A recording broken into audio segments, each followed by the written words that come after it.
ఒక ప్రాంతీయ పార్టీ రావడం అనేటువంటి శుభసూచకం. ఎందుకంటే తెలంగాణ ప్రాంతంలో సంబంధించిన రాజకీయాలన్నీ కూడా ఇప్పుడు కొంచెం ఈటెక్కిపోయి ఉన్నాయి. ఒకవైపు కాంగ్రెస్ పార్టీ ఇచ్చినటువంటి హామీలు నెరవేర్చకుండా ప్రధాన ప్రతిపక్షంగా ఉన్నటువంటి బీఆర్ఎస్ పార్టీ తన యొక్క పెర్ఫార్మెన్స్ను కూడా మొత్తం కూడా బంద్ చేసుకొని వాళ్ళు కూడా ఎక్కడ కూడా ప్రత్యక్షంగా ఎక్కడ పోరాటాలకు రావట్లేదు. కాబట్టి వెలుగుమట్ల లాంటి ప్రోగ్రామ్ ఇలా ప్రజలకు అన్యాయం జరిగినటువంటి కార్యక్రమం. ఆ కార్యక్రమంలో ఫోటోలు దిగి పోయి కంటెంట్ క్రియేట్ చేసి వచ్చినటువంటి నాయకులను చూసినాం. కానీ ఆ సమస్యను పూర్తి చేసేంత వరకు, ఆ సమస్యను పూర్తిగా చేసి బాధితులకు న్యాయం చేసేంత వరకు పోరాడినటువంటి వ్యక్తి శ్రీమతి కల్వకుంట్ల కవితక్క ఒక్కరే. కాబట్టి ఈ ప్రాంతంలో కేవలం పోరాటాల శరణ్యం, ఈ ప్రాంతంలో కేవలం పోరాటతో మాత్రమే బానిస సంఖ్యలు దిగిపోతాయి అన్నట్టుగా మన సమస్యలు పరిష్కారం కావాలంటే ఈ సంబంధించినటువంటి ప్రభుత్వాలను ప్రశ్నించాలి.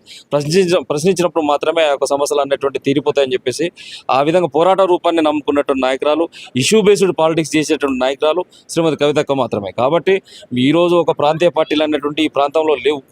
పూర్తిగా కాంగ్రెస్ పార్టీ జాతీయ పార్టీ, బీజేపీ జాతీయ పార్టీ, ఇదే ప్రాంతం నుంచి ఒక ఉద్యమ పార్టీగా ఏర్పడినటువంటి బీఆర్ఎస్ పార్టీ కాస్త భారతదేశ రాజకీయాలను ఏదో చేయాలనుకున్నటువంటి ఒక దానితో బయటికి పోయి వాళ్ళు కూడా జాతీయ పార్టీగా భారత రాష్ట్ర సమితికి ఏర్పడ్డారు.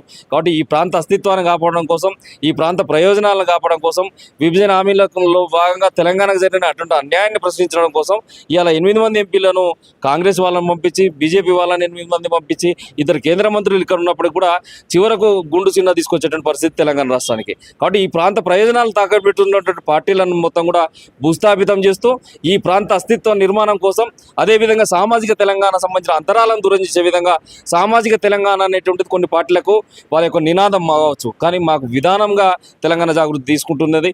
కాబట్టి సామాజిక తెలంగాణ అంతరాలను దూరం చేసే విధంగా రేపు రోజున భవిష్యత్తులో ఈ యొక్క ప్రాంతీయ పార్టీ అనేటువంటిది గొప్పగా ఈ తెలంగాణ ప్రతిష్టను విమడించే విధంగా రేపు పరిపాలనలోకి, అధికారంలోకి వచ్చే విధంగా కూడా రేపు మా